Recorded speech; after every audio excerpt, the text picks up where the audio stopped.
በ441 ሺህ ብር ብቻ በመሃል ፒያሳ ስታንዳርድ አፓርትመንቶችን በ10% ቅድመ ክፍያ ሜሪት ፕሮፐርቲስ ይዞላችሁ መጥቷል። ቀሪውን 90% ቀስ ብለው በግንባታ ሂደት የሚከፈል ሲሆን ባለ 1 መኝታ 441 ሺህ ብር፣ ባለ 2 መኝታ 855 ሺህ ብር፣ ባለ 3 መኝታ ከ1.1 ሚሊዮን ብር ቅድመ ክፍያ ጀምሮ ተመቻችቶላችኋል። እንዲሁም 70% ለሚከፍሉ ደንበኞቻችን 30% በእኛ የሚሸፈን ሲሆን ይህ እድል የተመቻቸው ለ10 ሰዎች ብቻ ስለሆነ ፈጠን ብለው ከስር ባለው ስልክ ይደውሉ። ሜሪት ፕሮፐርቲስ።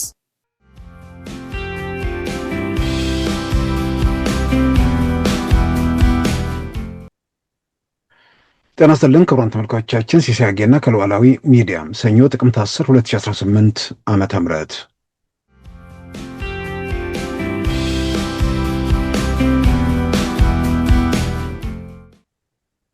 ሂደቱን መቀሌና ባሌ ብዬ ጠቅሷለሁ።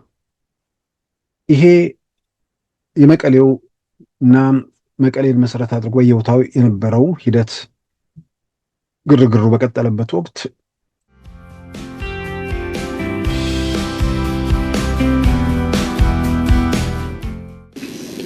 ዘሎ ሕቱኽቱኽ ዘሎ ሽርጉድ ክነግረኩም አይክእል መቀለ ያኸእቶ ትግራይ ክቋፀር እዚ ይዳሎ እዚ ይስራሕ እዚ ተአርነብ እዚ ኹም እዚ ይኹን እዚ ኹም ግን ከምቲ ዝበልኩሞ ሰራዊትና ሕቶ እዩ ዝሓተተ እምበር ትግራይ ከርክበኩም አይበል።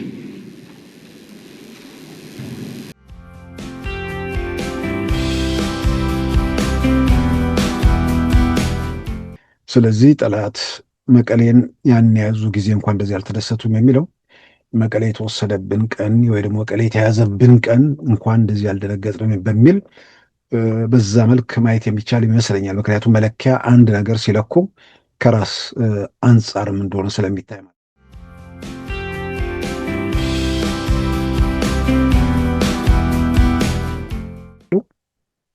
የኢትዮጵያ መንግስት ደግሞ እነዚህ ሰዎች ካሰረ እነሱ በኤርትራ ተቋሚዎች የሚሉት የኢትዮጵያ መንግስት ካሰረ የኤርትራ መንግስት ጉዳይ ያስፈጸመ ብለን እናምናለን ብለው አንዳንዶች የጻፉትን አይቻለሁ። ምናልባት ደግሞ የኢትዮጵያ መንግስትም በተቋሚ ስም የኤርትራ መንግስት ጉዳይ ያስፈጸሙ ነው ብሎ ጠርጥሮ ማስሯቸው ሊሆን የሚችልበት እድል አለ ማለት ነው። ስለዚህ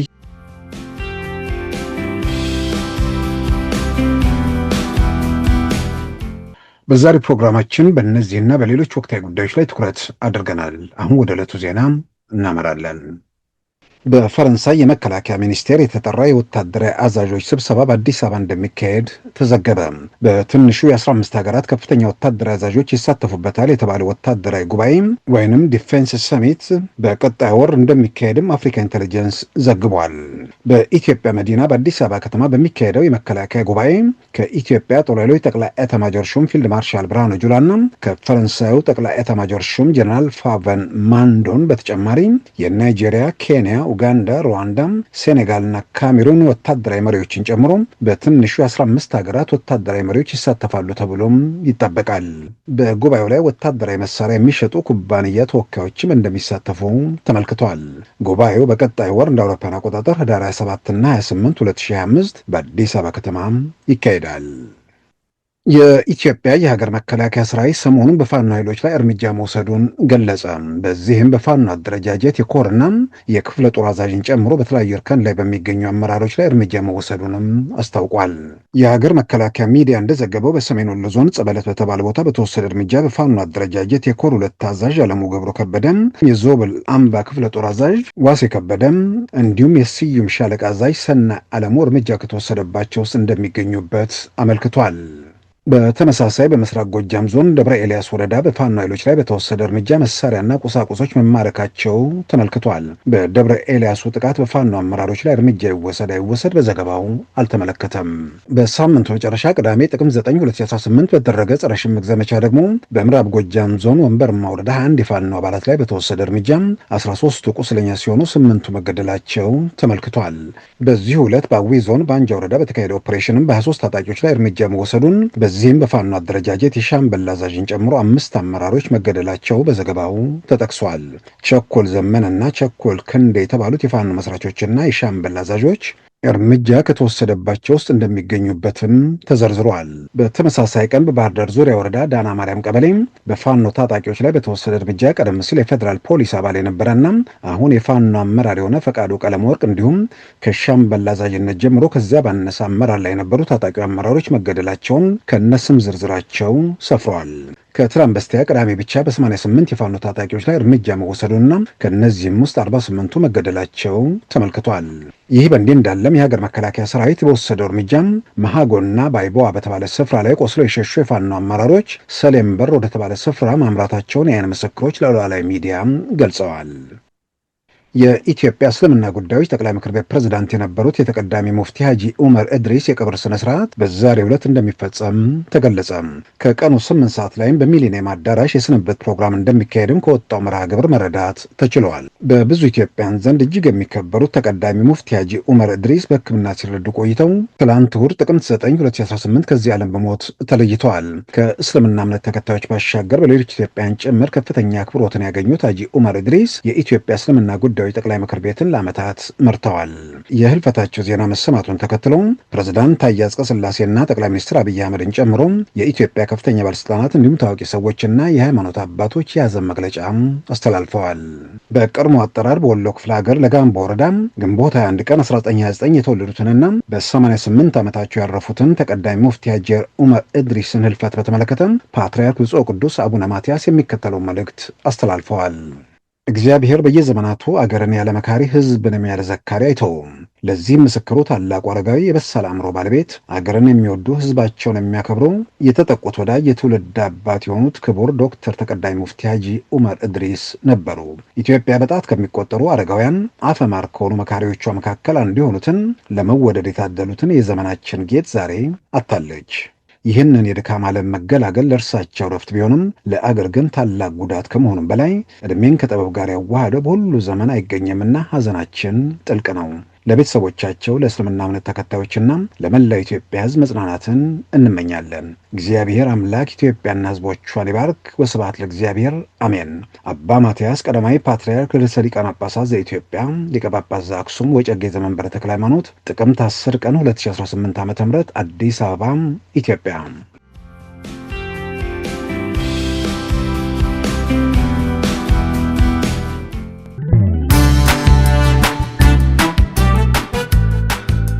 ሉዓላዊ ሚዲያን ይደግፉ። ስራዎቻችንን ለብዙ እንድናደርስ ሰብስክራይብ፣ ሼር፣ ላይክ በማድረግ ሉዓላዊ ሚዲያን ያጠናክሩ። እውነትን እንዘግባለን፣ ኢትዮጵያዊነትን እናቀነቅናለን። መድረኩ ግን ለሁሉም አመለካከት ክፍት መሆኑን እናረጋግጣለን። ሉዓላዊ ሚዲያ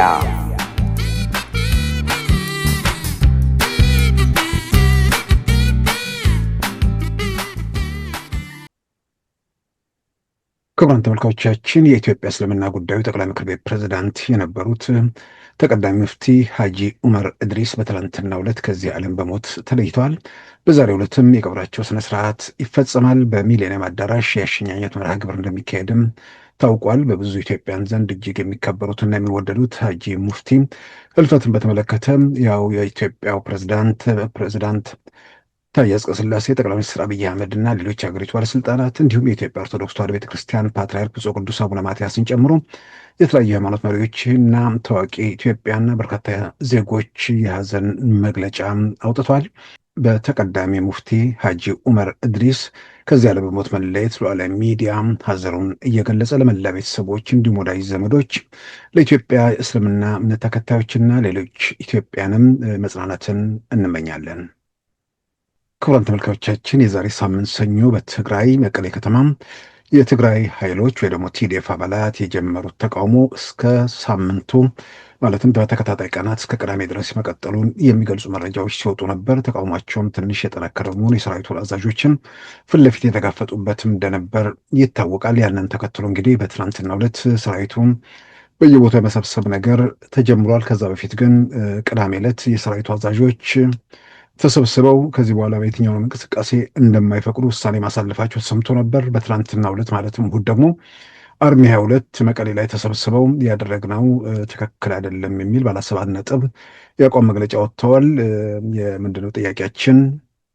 ያቀረባችሁ ጥያቄ ተገቢ ቢሆንም ጥያቄያችሁን ያስተናገዳችሁበት መንገድ ትክክል አይደለም በሚል የሰራዊቱ አዛዦችም እዛው ላይ ማሳሰቢያ ደግሞ ምክር ሲሰጧቸውም ተሰምቷል። ያው እንግዲህ በልምድ የሚታወቀው ነገር አሁን የመቀሌው ከተደረገ በኋላ በተከታታይ በሌሎች ከተሞችም ተመሳሳይ ነገር እንደሚቀጥል ያው እንግዲህ ይጠበቃል። ምናልባት ይሄ ተቃውሞ በተጀመረበት መንገድ ተቃውሞ ቀጥሎ አመጽ ያስነሳል፣ መንግስት ይለውጣሉ ምናምን የሚል በዛ ደረጃ ሊገምቱ የሚችሉ ሰዎች ቢኖርም በዋናነት ግን ያስተላለፈው መልእክት ወደ አመጽ ይሄዳል ሳይሆን ለብዙዎችም በተለይ ትግራይ ውስጥ ያለው ጦርነት እንዳይነሳ ለሚፈልገውም አጠቃላይ ደግሞ ነገሩን ለሚገመግመውም ወታደሮቹ ቁጣቸውን በአደባባይ ወጥቶ መግለጻቸው ቁጣቸውንም ከደሞዝ ጥያቄ ባሻገር የፖለቲካ ጉዳዮችን ማንሳታቸው በእነዚህ ደምና አጥንት ተመክተው የሆነ የፖለቲካ ፍላጎታቸውን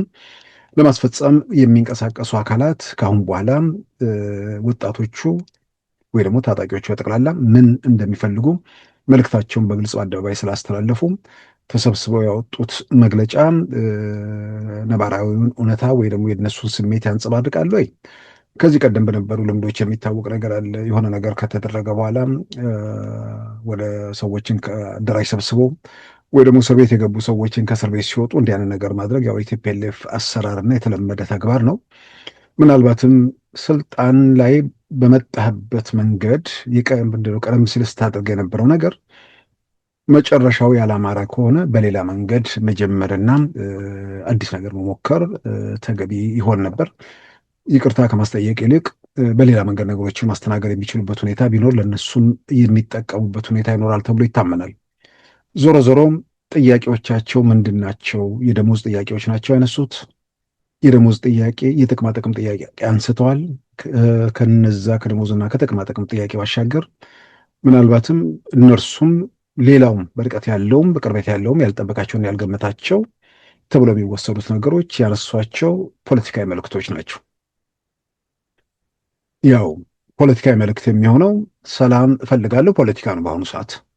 ምክንያቱም ሰላምን የማይፈልግ ኃይል ስላለ በግጭት የሆነ ዓላማውን አሳካለሁ የሚል ኃይል እስካለ ድረስ ሰላም ፈልጋለሁ የሚለው ሰላም ፈልጋለሁ የሚለውን ሀሳብ መደገፍ ስለሚሆን ሰላም ፈልጋለሁም ፖለቲካ ነው በኢትዮጵያ ኮንቴክስት ውስጥ ከወሰድ ነው። ስለዚህ ሰላም እንፈልጋለን ጦርነት አንፈልግም ሲሉ ሰላም የማይፈልገውና ጦርነትን ለማድረግ የወሰነው ወይ ደግሞ በዛ መንገድ ለሚንቀሳቀሰው የዶክተር ደብረጽዮን ቡድንና በሳቸው ስር ያሉት ታጣቂ አዛዦች የሚያደርጓቸው እንቅስቃሴዎች የጦርነት ናፍቆት ወይ ደግሞ ጦርነት ፍላጎት እስከሆነ ድረስ ወጣቶቹ ወይ ደግሞ ታጣቂዎቹ ሰላም እንፈልጋለን ሲሉ የእናንተን መንገድ አንከተልም የሚል መልእክት ማስተላለፍ ነው። የሌላውን መንገድ እንከተላለንም ማለት አይደለም በእርግጥ። ነገር ግን ሰላም እንፈልጋለን ሲባል ወደ ግጭት ውስጥ መግባት አንፈልግም፣ የምትፈቱት ነገር ካለም ተወያይታችሁ ተነጋግራችሁ ፍቱት ማለት ነው።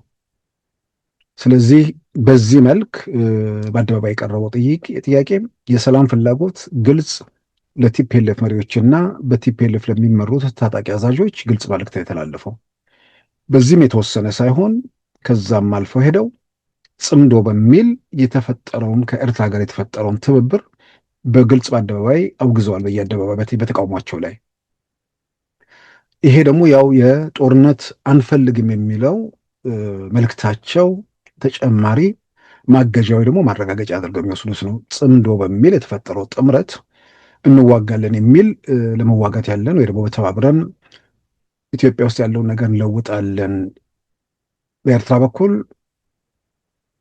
ከኢትዮጵያ መንግስት ጋር ያለውን ጥያቄ በንግግር አልፈታም ብሎ በሌላ መንገድ ሄዳለሁ እስካለ ድረስ ህወሓትም የተፈናቃዮችን ጉዳይና የዲዲአሩ ፕሮግራም እንዲቀጥል ስለማይፈልግ በእንደዚህ የተነሳ ሁለቱ ኃይሎች ተባብረዋል። ወደ ግጭት ለመግባት ፈልገዋል። ግጭታቸውን ያስፈጽሙልናል ወይ ደግሞ በዛ ረገድ በመንገድ መሪነት ያገለግሉናል የሚሏቸውም እንደ ሸኔ እንደ ፋኖ ያሉ ኃይሎችን ደግሞ እየተጠቀሙባቸው መሆኑ ግልጽ ይታወቃል። ያው እንግዲህ ሰሞኑ በዚህ ቦታው የሚደረጉ መፍጨርጨሮች የሚያሳዝን ነው። ይህን በማድረግ የሚጠቀሙ ሰዎች አሉ። ከሩቅም ከቅርብም ግፋ በለው የሆነ ነገር ተደረገ ተፈጸመ ምናምን የሚባሉ ቲያትር ቀልዶች ምናልባትም ለብዙ ቀልድ ሊሆን ይችላል። እዛ ለሚረግፉት ቤተሰቦች ጥልቅ ሐዘን ነው። የሚጨበጥ የሚዳሰስ የሚመጣ ነገር በሌለበት የኢትዮጵያ መንግስት ተደራጅቶ በሙሉ አቅም ወደ ኃይል እርምጃ ወደ እኛ እንዳይመጣ በሚል የተወሰነ መሪዎችና ታጣቂዎችን በማሰማራት ከፋኖ ከምናምን ጋር በማጀል የኢትዮጵያ መንግስት እናዳክማለን በሚል የተጀመሩ ነገሮች ያው በሁሉም አቅጣጫም ትንሽ እንትን ለማለት ተሞክረ ያው የተወሰደውን እርምጃ ምስሎቹንም እያየን ነው። ከእንዲህ አይነት አዙሪት ውስጥ መውጣት እንዴት እንደማይቻል፣ እንዴት አይነት ጭካኔ፣ እንዴት አይነት አረመኔነት እንደሆነ በግሌ አይገባኝም። የሆነ እኮ መስዋዕትነት ተከፍሎ የሚደረስበት ነገር ቢኖር መስዋዕትነት ተከፍሎ የማይደረስበትም ሆኖ ትክክለኛ እውነተኛ የመብት ጥያቄ ኖሮ የተገፋም የተበደለን መብቱና ነፃነቱን ያጣ አድሎና በደል እየደረሰበት ያለ ማህበረሰብ ኖሮ ያንን የዛሬ 100 ዓመትም ልድረስበት የከፈልኩትን ልክፈል የሚል የተቀደሰ ነው። ግን እስኪ የትኛውን መድረክና አጋጣሚ ይህ ነው የሚባል ጥያቄ እስካሁን ድረስ እየሰማን አይደለም። ግን ይህ እየተደረገ ንጹሐን ናቸው። እኔ ምንም ከነሱ ጋር ተሰልፈው እንተፍ የሚሉት ልጆች ምን ያውቃሉ? አብዛኞቹ በአንድ በኩል የተናገራቸውን ሰምተው በሌላም በኩል ደግሞ ምናልባትም ስራ ምናምን ባለመኖሩ የሆነ መንግስት ከተለወጠ የሆነ ነገር እናገኛለን ብሎ ተስፋ አድርገውም ሊሆን ይችላል። በእነዚህ የተነሳ በየአቅጣጫው ያሉ ታጣቂዎች ውስጥ እየገቡ የሚያልቁ ህፃናት ያሳዝናሉ። ከምንም በላይ ደግሞ ሰላም ቢረጋገጥ ኢትዮጵያን ለመታደግ እያሉ ይነስም ይብዛም በየቀኑም ቢሆን ህይወት የሚከፍሉ የኢትዮጵያ ልጆች አሉ። ኢትዮጵያን ከአደጋ ከመከራ ከስቃይ ከሰቆቃ ለመጠበቅ ወደ ፈተና ወደ መከራ እንደንመለስ ለማድረግ ዋጋ እየከፈሉ ያሉ። ይህን ሁሉ ለማስቀረት የሰላሙ መንገድ እጅግ አማራጩና አቋራጩ ነበር። ይህን መንገድ ባለመፍቀር እንግዲህ እንዳልኩት የፔለፎቹ እዛ ቦታ ላይ ከኤርትራ ጋር ሆነው እነዚህ የላኳቸውን ፋኖ ሸኔ ምናምን የሚሏቸውን የሆነ ቦታ ላይ እንዲንደፋደፉ እያደረጉ ነው። በምላሹ ያው የሚሰጠውን ነገር ደግሞ እያየን ነው።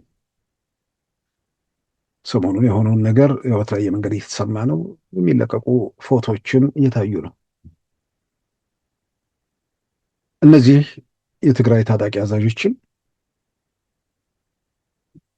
ምናልባት እንግዲህ ያው አንዳንዴ ነገሮችን በትክክል መመዘን መመልከት የሚችሉ ቢሆን ኖሮ የወጣቶቹ በአጠቃላይ ታጣቂዎቹ እንቅስቃሴ ከዚህ በኋላ እነሱ ላይ የአደጋ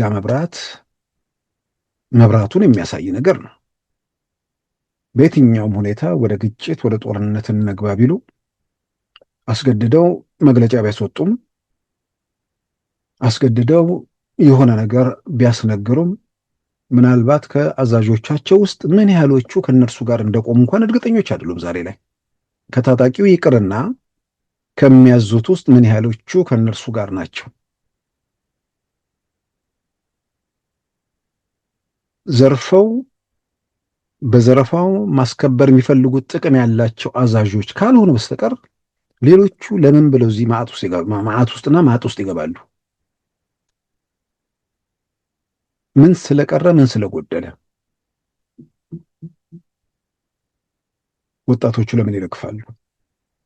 ከሩቅ ሆኖ የሚዋጋው ላይ ሞት ይችላል፣ ግን እዛው ያሉት ወጣቶች ለምን ይሞቱ የሚል ጥያቄ የሚያነሱ ሰዎች እዛው ከአዛዦች ውስጥም እንዳሉ የሚያጠራጥር አይመስልም። ስለዚህ የሰሞኑ እንቅስቃሴ መንገድ ዘግተው ደሞዝ ብቻ ቢጠይቁ ኖሮ የደሞዝ ጥያቄያችሁን እንመልሳለን፣ የመኖሪያ ቤት ቦታ እንሰጣችኋለን የሚለው መግለጫ በራሱ ምላሽ ሰጠ ተብሎ ይታመን ነበር። ያ ብሶታቸው ምናምን ያ አያስተነፍስም ማለት አይደለም። የደሞዝ ጥያቄውና የሰላም እንፈልጋለን ጥያቄው ግን በጣም የተለያየ ነገር ነው።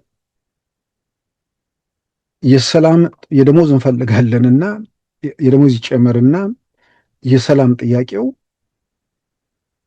አብሮ ደግሞ ካልተጣጣመ ምን ትርጉም አለው? ቤት ይሰጠን ያሉ ልጆች ሊኖሩበት እንጂ ሄዶ መስዋዕትነት ከፍለው ኦና እንዲሆን አይደለም ቤት የሚፈልጉት፣ ሊኖሩበት ነው። ቤት ሰጠናችሁ ብለው ከዛ በኋላም በሱ ደልለው እንዲማገዷቸው አይደለም። ቤት ሲሰጣቸው መኖር ነው የሚፈልጉት። ለመኖር ደግሞ ሰላም ያስፈልጋል። ለመኖር ከጦርነት መራቅ እጅግ አስፈላጊ ነው። እንዳልኩት ሁሉም አዛዦች በዘረፋ በምናምን የከበሩ አይደለም አሉ በየደረጃው። እነዛ እንዲህ አይነት ሁኔታ ውስጥ ያሉ ሰዎች ወደ ግጭት መገባቱን አይፈልጉትም። ግጭት በመግባት ለትግራይ የሚተርፈው ነገር አለመኖሩን ይረዳሉ። ስለዚህ ዶክተር ደብረጽዮንና ኩባንያቸው ከሚሄዱበት መንገድ ላይ ተራ ተዋጊዎቹ ካሳዩት መልእክት ባልተናነሰ ውስጥም ሌላ መልእክት እንደሚኖር ይታመናል። ስለዚህ አሁን በአደባባይ ይህን ካዩ በኋላ የሚመኩበትና ለመተኮስ የሚንደረደሩበት ኃይል እጃቸው ላይ እንደሌለ በእርግጠኝነት ዛሬ ያመኑ ይመስለኛል። በሂደት አሁን ሰልፉን ማን አስተባበረ፣ እነማን ምን አደረጉ፣ እሱን የተወሰኑ ሰዎች ሊያስሩ ይችላሉ፣ የተወሰኑ ሰዎች ላይ እርምጃ ሊወስዱ ይችላሉ። ያ ደግሞ የበለጠ ቁጣ ነው የሚቀሰቅሰው። በሌላ በኩል ደግሞ አሁን የወሰዱትን እርምጃ ምናልባት አንዳንዴ አእምሮ የተዘጋ በድንጋጤም ይሁን በደስታ አእምሮ ሊከፈት ይችላል። ማድመጥ ማገናዘብ ምናምን ሊችል ይችላል። ስለዚህ የተፈጠረው ሁኔታ ድንጋጤ ፈጥሮላቸው ምናልባት አእምሯቸው መፍታታት ጀምሮ ማድመጥ ማገናዘብ ከቻሉ ይሄ ሁኔታ ቀይ መብራት እንዳብራ ስላወቁ ጦርነት ውስጥ ገብተው የሚያተርፉት ሀብት እንደሌለ ሲያረጋግጡ ጦርነት ውስጥ ሲገቡ በእጃቸው የያዙትን ሁሉ የመበተን እድሉ ሰፊ እንደሆነ ስለሚረዱ አሁን የሚያደርጉትን እንቅስቃሴ ምናልባት በብስለት በጥልቀት እያደረጉ ነው ብለን ከተባለ ሰራዊቱን አስተባብረው አንድነታችንን አጠናክረናል የሚል መልእክት ማስተላለፉ ተዳክመዋል፣ የፈለኩትን ነገር እንደፈለኩት እጭንባችኋለሁ ብሎ በፌዴራል መንግስት በኩል ጫና እንዳይፈጥር ቀደም ሲል ሲጠየቁ የነበሩትን አድርጉ ሲባሉ የነበሩትን ነገር ተፈናቃዮችን መመለስ ጨምሮ ያንን ለማድረግ ፈቃደኝነታቸውን ሊገልጹ ይችል ይሆናል። አጠቃላይ ያሉት ነገር ከዚህ ውጭ ያሉ እንትኖች አይመስሉም። ብዙ ነገሮች ሲታይ በቅንነት ምንድነው እነዚህ ሰዎች ድንጋጤው የሆነ ነገር አእምሯቸውን ከፍቶላቸው ከሆነ ማሰብ ምና ማገናዘብ ከቻሉ ይህንን ኃይላችንን አስተባብለና አልተበተንም የሚል መልእክት በአደባባይ በየመግለጫ አስተላልፎ ከዛ በኋላ ግን ተፈናቃዮችን ወደ መመለስ ምናምን በሚል የሚነሱ የዲዲአር ፕሮግራሞችን በተመለከተ እነሱን ወደ ተግባር ለመሄድ ዝግጁነታቸውን ሊገልጹ የሚችሉ ይሆናል። አለዛም ደግሞ ድንጋጤው ደግሞ የበለጠ አእምሯቸውን ከዘጋው ደግሞ የሚሆነውን ሲደርሱበት ብቻ ይታያቸዋል። እስከዛው ደግሞ አላስፈላጊ ነገር ውስጥ ሊገቡ የሚችሉበት እድል የለም ማለት አይደለም። ምናልባት እዛው ከመቀሌ ሳይወጡም የትግራይ የሰላም ኃይልም ሆነ የፌዴራል መንግስት በሌለበት እዛው ብዙ ነገሮች ሊያልቁ የሚችሉ ይሆናል። አጠቃላይ ነገሮችን የሰሞኑን እንቅስቃሴ ስናይ የሚያሳዩት እነዛ አይነት ሁኔታዎችን ነው እና ከዚህ ከሰሞኑ እንቅስቃሴ ጋር በተያያዘ አሁን ተሰብስቦ የሚተላለፉ መልእክቶች ድንጋጤ እንዳላቸውም ከሚያሳዩት ነገሮች ጆን መዲድ የተባሉት የሰራዊቱ አዛዦች የደቡብ ግንባር ሰራዊት አዛዥ የሚባሉት እንግዲህ ሶስት ነው እንደዚህ ግንባር አለ። ከነዛ ውስጥ አንዱ ናቸው። ያው አሁን ጀነራሎቹ በቃ በጣም በጣም ማይክ ሲወዱ አስገራሚ ነገር ነው። ወደ 1 ሰዓት ከ20 ፕሮግራም ነበረ በትግራይ ቴሌቪዥን ላይ በአርሚ 22ን ምንድን ነው የአቋም መግለጫ ወይ ደግሞ ይቅርታ የጠየቁበት መግለጫ ሲነበብ አንዳንዶቹ አስተያየት ሲሰጡ ኮሎኔል ገብረስላሴ በላይ የተባሉት ደግሞ በዋናነት ይህን አድማ ከመነሻው ያቀናበሩት የሚባሉ ማለትም የአርሚ 22 አዛዥ እሳቸው ይዞ የሚመጣውን ጦስና ጣጣ ሳይረዱ እነ ጀነራል ታደሰ ላይ ተጽዕኖ ለማሳረፍ ነው አመፁን የመሩ ያስተባበሩ የሚባሉት እሳቸው ናቸው። በኋላ ግን አመፁ ጀነራል ታደሰን የደሞዝ ጥያቄ ጠይቆ የሚመለስ ሳይሆን የሰላም ፍላጎቱን የጦርነት አለመሻቱን እንደገናም ደግሞ ጽምዶ ምናምን የሚባለውን አንፈልግም የሚለው ነገር መምጣቱና በየቦታው መቀጣጠሉ ድንጋጤ ውስጥ አስገባቸው እንጂ መጀመሪያ የታቀደውና የታሰበው ጀነራል ታደሰ ላይ ተጽዕኖ ማሳረፍና አንድም ከፌዴራል መንግስቱ ጋር ያለህን ግንኙነት መቶ አቋርጥና እንደኛው ወደ ጽምዶ ተጠቃለ ለጦርነት ተዘጋጅ የሚል መልእክት ለማስተላለፍ ያው በደንብ ሂደቱን የሚያውቁ ሰዎች የወጡ መረጃዎችንም መሰረት አድርጌ የምናገረው አለዚያም ደግሞ ተጠቃለው ወደ ፌዴራል መንግስት ይሄዳል። ሙሉ በሙሉ ትግራይን ከፌዴራል መንግስት ጋር ያለውን ግንኙነት ለመቁረጥና የፕሪቶሪያው ስምምነት እንዲበጠስ ለማድረግ ነው። እንግዲህ የፕሪቶሪያ ስምምነት ተበጠሰ ማለት ምን ማለት ነው የሚለውን ምናልባት ኮሎኔሉ ላይረዱት ይችላሉ። ኮሎኔሉ ደግሞ ሳይረዱት ወይ ደግሞ ቲፒኤልኤፍ መሪዎች ሳይነግሯቸው ይህን ነገር አድርገዋል ወይ በተወሰነ ደረጃ ደግሞ የመሆን እድል የለውም። ዞሮ ዞሮ በዛ መልክ የጀመሩት እንቅስቃሴ እነሱ ላይ ባረቀና መያዣ መጨበጫ ሳጣቸው። በዚህም የተነሳ እኚህ ሰው በመድረኩ ላይ ባደረጉት ንግግር ጥያቄ ማንሳታችሁ ተገቢ ነበር፣ ግን ለጠላቶቻችን ዱላ ቀበላችሁ የሄዳችሁበት መንገድ በሚል የተናገሩት ነገር አለ። አጀንዳ ሒዞም ትሕቶ ናይ ኩሉ ሰራዊት ሕቶ እዩ። ናይ ናብራ ችግር ኣለና፣ ናይ መሃያ ፀገም ኣለና፣ ኣብ ቤተሰብና እውን ፀገም ኣሎ ዝብል ሕቶታት መበገሲ ብምግባር ኣብ ጎደና ወፂኻ ዝተረኣዩ ተግባራት ኣብ ህዝብና ዝፈጠሮ ፅዕንቶ ኣብ ሰራዊትና ዘሕድሮ መልእኽቲ ንፀላእታና ድማ ዘቕበሎ በትሪ ለጠላቶቻችን ዱላ አቀበላችሁ የሚል መልእክት እዛ ላይ አስተላልፏል። የአጠቃላይ ግንባሩ አዛዥ ደግሞ ጀነራል ዮሐንስ ወልደ ጊዮርጊስ ወይ ደግሞ ጆን መዲድ የሚባሉት እሳቸው ደግሞ ጠላቶች መቀሌን የያዙለት እንኳን እንደዚህ ያልተደሰቱም የሚል መልእክት አስተላልፏል። ይህን ገልብጠን ስንሰማው ደግሞ መቀሌ የተወሰደብን ቀን ያህል እንደዚህ ያልደነገጥንም የሚልም መልእክትም ነው። በዛው በሌላ ወገን ያለውን ደስታ እንዴት እንደለኩት ስለማይታወቅ የእርሳቸውን ያን የነበራቸውን ድንጋጤ ከዛሬው ጋር ሲያነጻጽሩት የበለጠ ዛሬ መደንገጣቸውን መዝነውት ይሆናል የሚል ነገር ነው። ሌላ መለኪያ ነገር የለውም። የማህበራዊ ሚዲያ ላይ የሚደረግ ነገር ነው እንጂ ከዛ ውጭ በየትኛውም ቦታ የኢትዮጵያ ፌዴራል መንግስት ባለስልጣናትም ይሁን ሌሎች ወገኖች ያደረጓቸው ነገሮች የሉም እና ጠላት የሚባለው እንግዲህ ፌዴራል መንግስት ነው። በእነሱ መግለጫ ዘሎ ሕቱኽቱኽ ዘሎ ሽርጉድ ክነግረኩም አይክእል መቐለ ያኽእቶ ትግራይ ክቋፀር እዚ ይዳሎ እዚ ይስራሕ እዚ ተኣርነብ እዚ ከምዚ ይኹን እዚ ይኹን ግን ከምቲ ዝበልኩሞ ሰራዊትና ሕቶ እዩ ዝሓተተ እምበር ትግራይ ከርክበኩም አይበል። ስለዚህ ጠላት መቀሌን ያን የያዙ ጊዜ እንኳን እንደዚህ አልተደሰቱም የሚለው መቀሌ የተወሰደብን ቀን ወይ ደግሞ መቀሌ የተያዘብን ቀን እንኳን እንደዚህ ያልደነገጥንም በሚል በዛ መልክ ማየት የሚቻል ይመስለኛል። ምክንያቱም መለኪያ አንድ ነገር ሲለኩ ከራስ አንጻርም እንደሆነ ስለሚታይ ማለት ነው። እና እኚህ ሰው እንግዲህ 1 ሰዓት ከምናምን ከ20 አካባቢ ነው አጠቃላይ ፕሮግራሙ የተለቀቀው። ከዛ ውስጥ 40 ምናምን ደቂቃ እሳቸው ናቸው የሚያወሩት። ባለፈው የትግራይ አክቲቪስቶች በእነዚህ በጀነራሎቹ ነገር እጅግ በጣም እየተገረሙ በተለይ አንድ ሰው የሰጠው ኮሜንት በስፋት ተሰራጭቶ ነበርና ራሳቸውን ያስገመቱት እነ ደብረ ጽዮንን ስለሚንቁ ስለማይፈሩ አለ በየተገኘው መድረክ ሁሉ ተናጋሪ መሆን ይፈልጋሉ።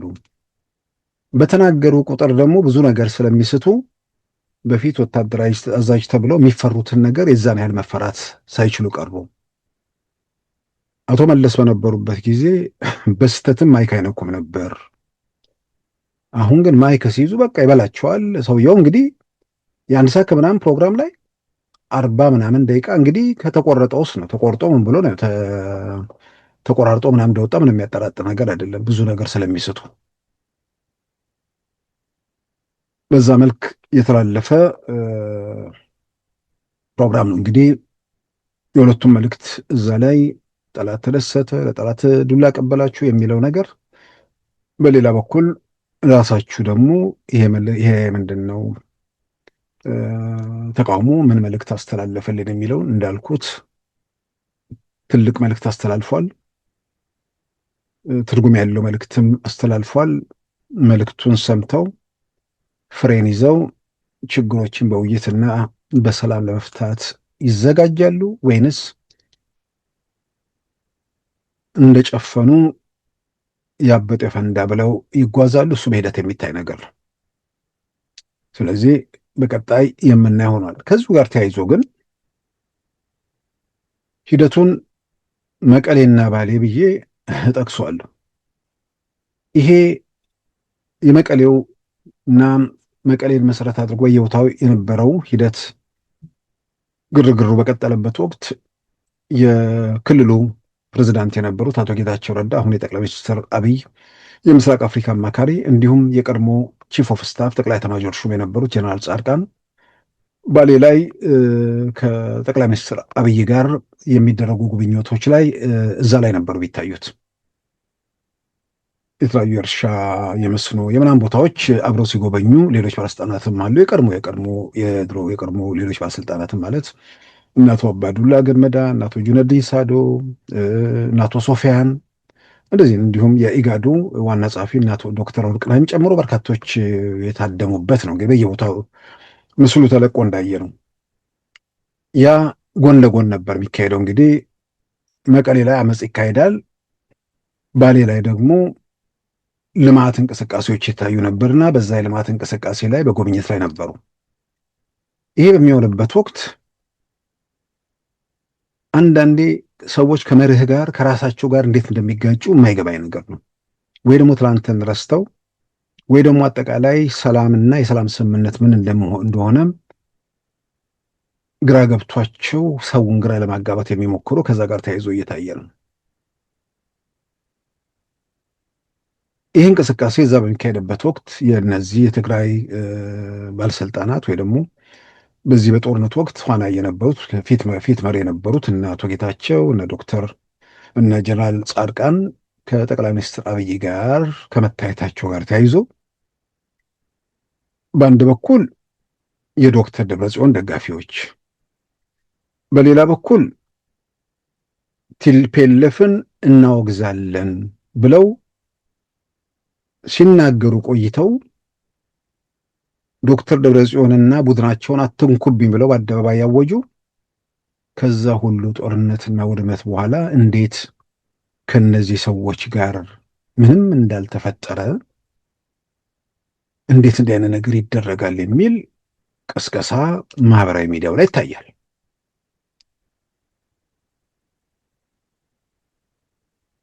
ያ ሁሉ ውድመትና ሁሉ እልቂት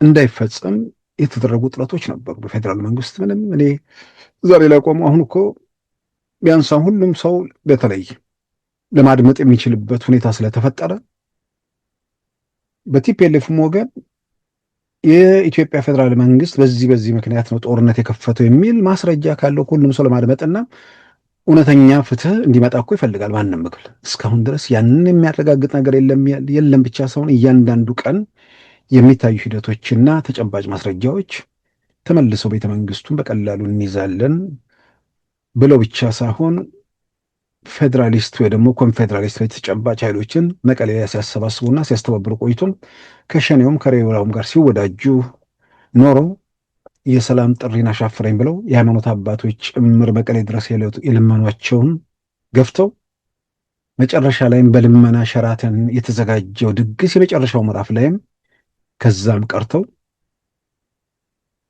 ጥቅምት 4 እንዴት እንደተኮሱና ከዛ በኋላ እንዴት እዚህ ደረጃ ላይ እንደተደረሰ በግልጽ የሚታወቅ ነገር ነው።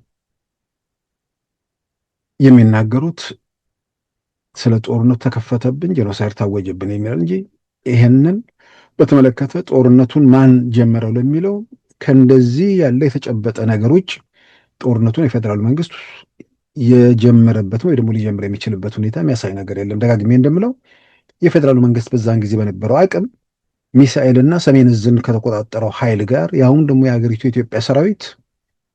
የኢትዮጵያ ሰራዊት ይባል እንጂ ሙሉ ሙሉ በቲፒኤልኤፍ ሰዎች አመራር ስር የቆየ ሰራዊት ስለሆነ ያን ለማስተካከል ጊዜ በሚወስድበት ሁኔታ ውስጥ ምን ብሎ ራሱን ከግንብ ጋር ያላትማል? በዛ ሰዓት ምን ፈልጎ? አንደኛ ፌዴራል መንግስቱን ይዟል።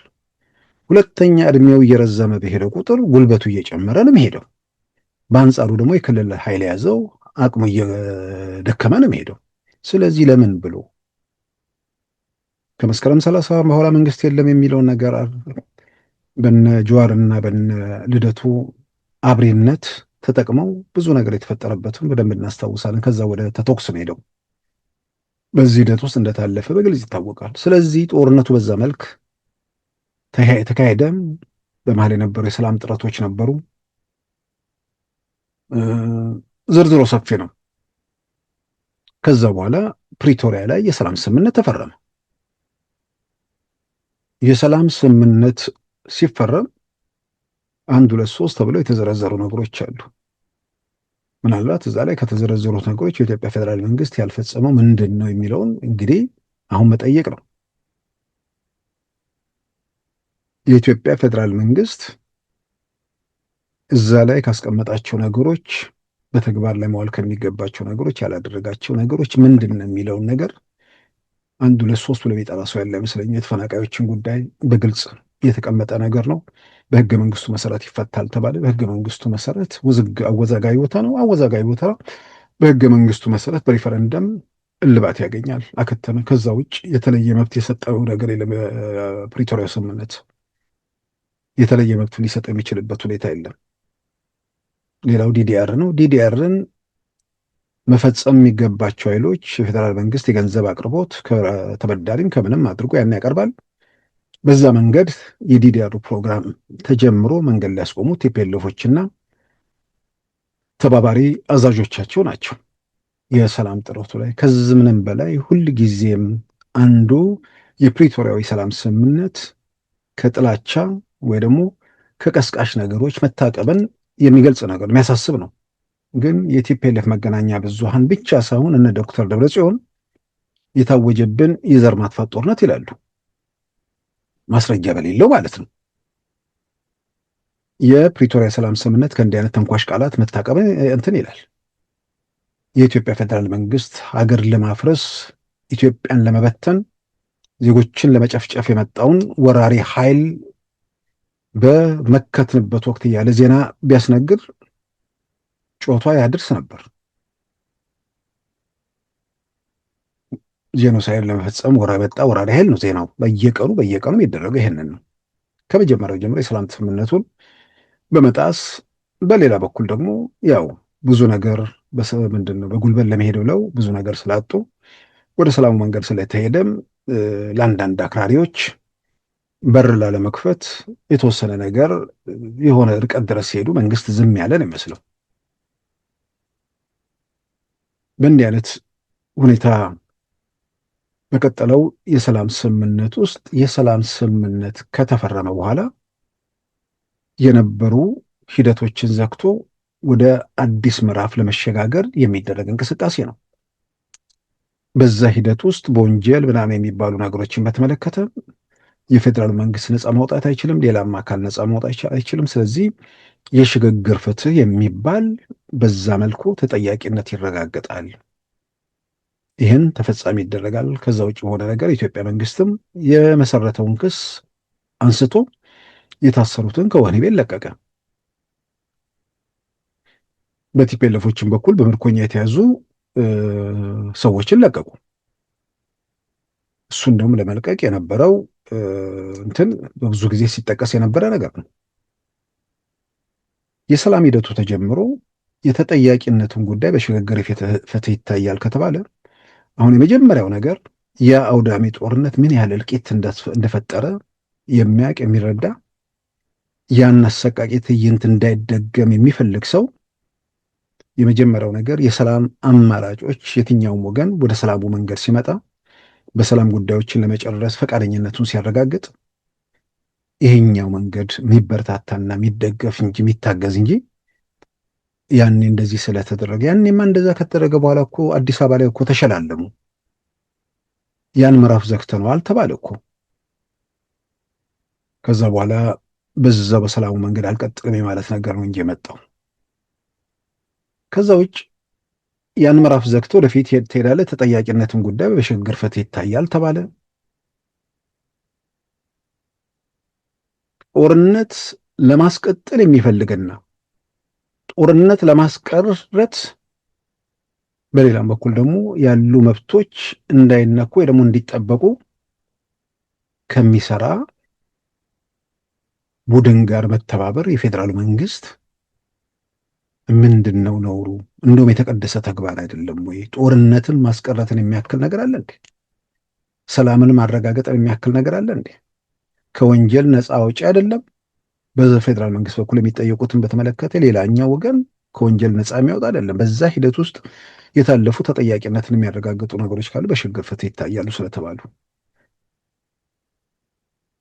ከዛ ውጭ ባሌ ላይ ሲንቀሳቀሱ የነበረው ውስኪ ቤት አይደለም ወይ ደግሞ ሌላ እንትን ነገር አይደለም። የልማት እንቅስቃሴ ነው እየታያለው። ትግራይ ሰላም ስትሆን እንዲህ አይነት የልማት እንቅስቃሴ ትግራይ ውስጥ ይቀጥላል ማለት ነው። ማለትም ከዘራፊውና ምናምን ቀማኛ ቡድን ነፃ ወጥቶ ህዝቡ ራሱን በራሱ ማስተዳደር የሚችልበት ሁኔታ ሲፈጠር የጦርነት አምሮት ያለባቸው ሰዎች መድረኩን ሲለቁና ህዝብ የራሴ በሚላቸው ሰዎች መመራት የሚችልበት ሁኔታ ሲፈጠር የጦርነት ድምፅ ሳይሆን የማሽነሪዎች ድምፅ በጣም ጎልቶ የሚሰማበት ሁኔታ ይፈጠራል። ስለዚህ የልማት እንቅስቃሴ ሲጎበኙ የታዩት፣ በሌላም በኩል ደግሞ የሰላሙን መንገድ የመረጡ ሰዎች ናቸው። በቲፒኤልኤፍ ደጋፊዎችን በኩል ምንድን ነው ያጎደሉት የሚለውን ማስረዳት ነው ያለባቸው። ጦርነት ለማስቀረት የሰላም ስምምነት ከተፈራረሙት አካል ጋር ኖርማላይዝድ ለማድረግ መንገድ ጀምረው ብዙ ርቀት እየሄዱ ነው። እዚህ ጋር ምንድን ነው ነውሩ? እዚህ ጋር ምንድን ነው ወንጀሉ? ይልቁንም አንዳንድ የትግራይ ጄኖሳይድ ምናምን በሚል አሁን ሰሞኑን ምናልባት ከዚህ ሁኔታ ጋር እያያዛል አያያዝም አላውቅም፣ የሆነ ጥናት አጥንተናል የሚል በትግራይ ሴቶች ላይ የደረሰ ሰቆቃ ምናምን የሴቶች መደፈር አጠቃላይ ከ200 ምናምን ሺህ በላይ ሰዎች ላይ ደርሷል የሚል ሪፖርት ወጥቶ አይቻልም።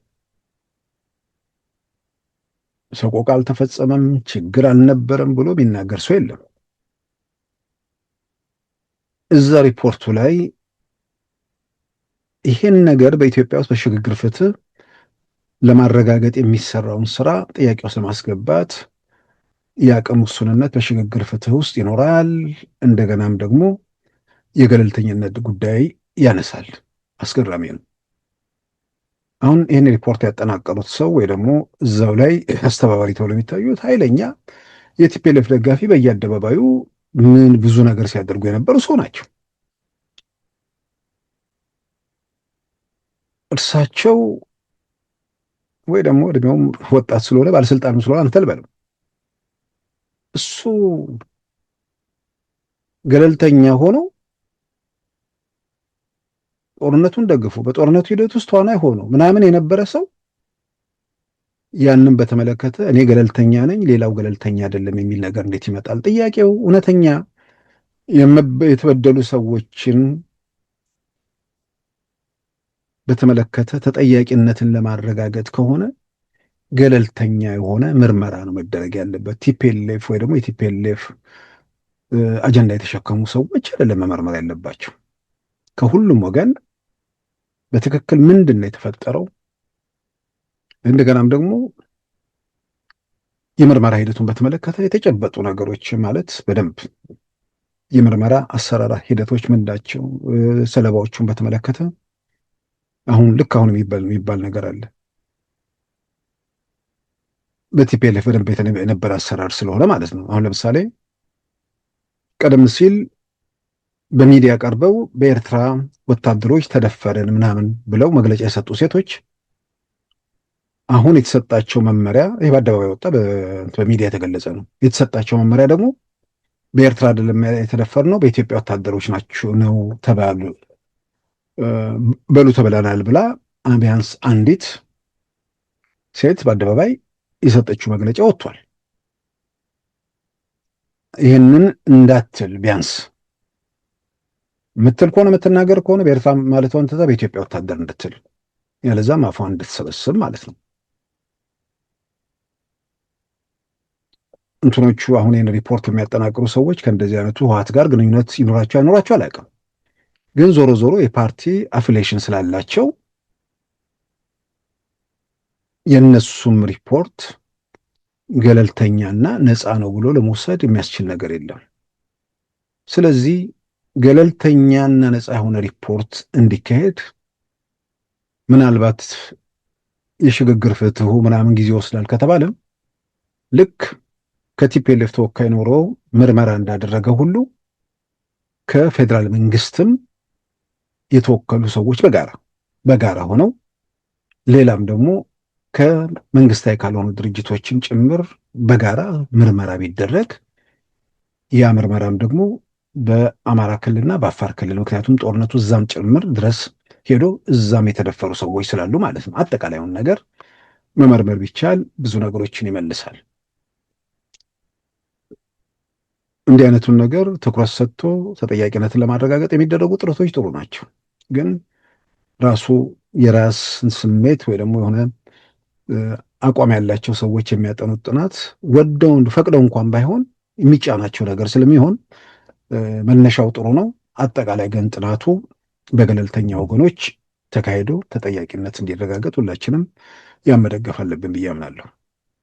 ሌላው የኤርትራ ተቃዋሚዎች ብሉ ሪቮሉሽን ወይ ደግሞ ብርጌድ ንሓመዱ የተባለው ንቅናቄን በተመለከተ 3 የንቅናቄው መሪዎች አዲስ አበባ ላይ መታሰራቸውን በተለያዩ ማህበራዊ ሚዲያዎች ዘገባዎች እየወጡ ነው። የኢትዮጵያ መንግስት ከለላ ሰጥቷቸው ወይ ደግሞ ኢትዮጵያ ውስጥ እንዲንቀሳቀሱ ፈቅዶላቸው ኢትዮጵያ ውስጥ ያለው እንቅስቃሴ መሪዎች ተብለው የተዘረዘሩት ዮናስ መብራቶም፣ ሀብቶም ገብረ ጻዲቅና ዘረሰናይ መልስ የተባሉ 3ቱም በቁጥጥር ስር በኢትዮጵያ መንግስት በቁጥጥር ስር መዋላቸውን የተመለከቱ መረጃዎች በስፋት ተሰራጭቷል። ነገር ግን በተለያየ መንገድ በስፋት እየታየ ነው። የንቅናቄው መሪዎች ደግሞ ይህን በተመለከተ በራሳቸው ገጽ ላይ ደግሞ ይህንን አለማስፈራቸው ትንሽ ግራ የሚያጋባ ነው። ግለሰቦቹ ለምን ታሰሩ? በእርግጥም የንቅናቄው መሪዎች ናቸው ወይ? ይህን በተመለከተ ዝርዝር መረጃ ለማግኘት በተለይ ቢያንስ በውጭ ዓለም ከዲፕሎማቲክ ማህበረሰቡ ጋር በመገናኘት ረገድ የሚታወቁት እነ ዳዊት ተፈሪ የተባሉ ቶሮንቶ የሚኖር እንዲሁም ደግሞ በየነገር በእግዚአብሔር የተባለ በንቅናቄው መሪ ስለዚህ ታሰሩ ስለተባሉ ሰዎች በኤክስ ገጾቻቸው ላይ ምንም ያሰፈሩት ነገር የለም። በሌላ በኩል ግን የብሉ ሪቮሉሽን ደጋፊዎች 3ቱም ሰዎች ኢትዮጵያ ውስጥ ታስረዋል፣ የኢትዮጵያ መንግስት በአስቸኳይ እንዲለቃቸው አለዛም ደግሞ በኢትዮጵያ ውስጥ የኤርትራን መንግስት ጉዳይ እያስፈጸመ ነው የሚል ምንድነው አቋም እንድንወስድ ወይ ደግሞ እንደዚህ አይነት ድምዳሜ ላይ እንድንደርስ የሚያደርገን የሚል አቋማቸውን ያንጸባረቁበት መልእክት እንግዲህ እያየን ነው። ምናልባት እንግዲህ እነዚህ የተባሉት ሰዎች የአዲስ አበባው ንቅናቄ ሊቀመንበርና አመራሮች ናቸው፣ የተያዙት በኢትዮጵያ መንግስት ነው የሚል ነገር ነውና እንዳልኩት ሰዎቹ ተይዘዋል ወይ? በሌላ ወገን እንግዲህ እንዳልኩት ይሄ የንቅናቄው ዋነኛ የሚባሉት መሪዎች እነሱ ኤክስ ገጻቸው ላይ ስላላሰፈሩት በእርግጥ ላያሰፍሩት የሚችሉበት ሁኔታ አለ። ጉዳዩን ከመንግስት ጋር እየተነጋገሩት ከሆነ ወደ አደባባይ ከማውጣቱ ይልቅ በውስጥ በንግግር ለመፍታት ጥረት ያደርጋሉ። ስለዚህ በዚህም የተነሳ ማህበራዊ ገጻቸው ላያወጡት ይችላሉ። የኢትዮጵያ መንግስት ደግሞ እነዚህ ሰዎች ካሰረ እነሱ በኤርትራ ተቋሚዎች የሚሉት የኢትዮጵያ መንግስት ካሰረ የኤርትራ መንግስት ጉዳይ ያስፈጸመ ብለን እናምናለን ብለው አንዳንዶች የጻፉትን አይቻለሁ። ምናልባት ደግሞ የኢትዮጵያ መንግስትም በተቋሚ ስም የኤርትራ መንግስት ጉዳይ ያስፈጸሙ ነው ብሎ ጠርጥሮ ማስሯቸው ሊሆን የሚችልበት እድል አለ ማለት ነው። ስለዚህ በምን ታሰሩ፣ በምን ታሰሩ፣ ምክንያቱ ምንድን ነው የሚለውን የኢትዮጵያ መንግስት የሚያውቀውና የሚመልሰው ሆኖ በተለይ የንቅናቄው መሪዎች በዚህ ጉዳይ ላይ መረጃ ወይ ደግሞ አስተያየት እስኪሰጡ ድረስ ጉዳዩን በተመለከተ የተሟላ ነገር ማግኘት አልቻልንም። ግለሰቦቹ ታስረዋል አልታሰሩም፣ እንዳልኩት በማህበራዊ ሚዲያ ላይ የብሉ ሪቮሉሽን ደጋፊዎች የሚገልጿቸው ነገሮች አሉ። ግን ዋናዎቹ ሊቀመንበሮች በዛ ላይ ያሰፈሩት ነገር የለም። መንግስት ጠርጥሯቸው ነው ወይ እነሱ መንግስትን እንደሚጠረጥሩት ማለትም ደጋፊዎቻቸው መንግስትን እንደሚጠረጥሩ ደግሞ የኤርትራ መንግስት እንዳያስቀይም ብሎ ነው ወይ? ከኤርትራ መንግስት ጋር የኢትዮጵያ መንግስት አሁን ያለበት ምዕራፍ በግልጽ የሚታወቅ ነገር ነው። ስምምነት ለመፍጠር እንኳን ፍላጎት ቢኖር ወይ ደግሞ መንገድ ተጀምሮም ቢሆን የኢትዮጵያ መንግስት ግለሰቦቹን ወይ ደግሞ ሰዎቹን የሚያስርበት ምንም ምክንያት የለም። በምንድነው ኢትዮጵያ ውስጥ እንዳይንቀሳቀሱ መከልከል ነው የሚችለው እና ከዛ ወደ ምንድነው ነዋሪ ከሆነ አርፎ እንዲኖሩ ማለትም ሶስተኛ ሀገር እየጠበቁ የሚኖሩ ከሆነ አርፎ እንዲኖሩ አሊያም ደግሞ ዝም ብሎ ኢትዮጵያ ውስጥ ነዋሪ ከሆኑ እንዲሁ በሰላም እንዲኖሩ ማድረግ እንጂ እስር ቤት የሚያስገባ ነገር አይደለም። ስለዚህ የኢትዮጵያ መንግስት መረጃውን በዝርዝር ባይሰጥም ምናልባት እንግዲህ እስሮ ካለም የኢትዮጵያ መንግስት ምናልባት እነዚህ ሰዎች በሽፋንነት የኤርትራ መንግስት ጉዳይ አዲስ አበባ ከተማ ውስጥ እያስፈጸሙ ነው ወይ? በዛ ሽፋን ኤርትራ ውስጥ በአዲስ አበባ ውስጥ ግን ምንድን ነው ኤርትራውያንን እየመለመሉ ለሌላ ተግባር ለማሰማራት እየተንቀሳቀሱ ነው ወይ? ወይስ እንግዲህ በሂደት የሚታይ ነገር ነው? እንዲህ አይነት ነገሮች ጥርጣሬ ስላሉ የታሰሩት ወይስ በሌላ ምክንያት ነው? እንግዲህ በሂደት የኢትዮጵያ መንግስት በጉዳዩ ላይ ምላሽ ሲሰጥ እንዲሁም ደግሞ የራሱ የንቅናቄ መሪዎች በጉዳዩ ላይ የሚሰጡትን መግለጫ መሰረት አድርገን የምንመለስበት ይሆናል። ክቡራን ተመልካቾቻችን የዛሬ ሰኞ ጥቅምት 10 2018 ፕሮግራማችን በዚሁ ተጠናቋል። ጤና ይስጥልን።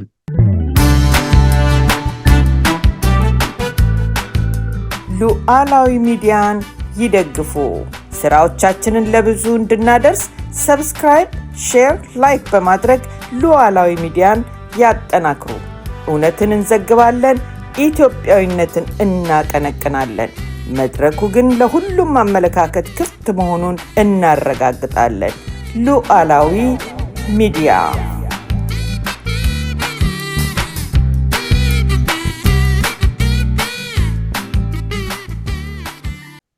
የዛሬ ሰኞ ጥቅምት 10 2018 ፕሮግራማችን በዚሁ ተጠናቋል። ጤና ይስጥልን።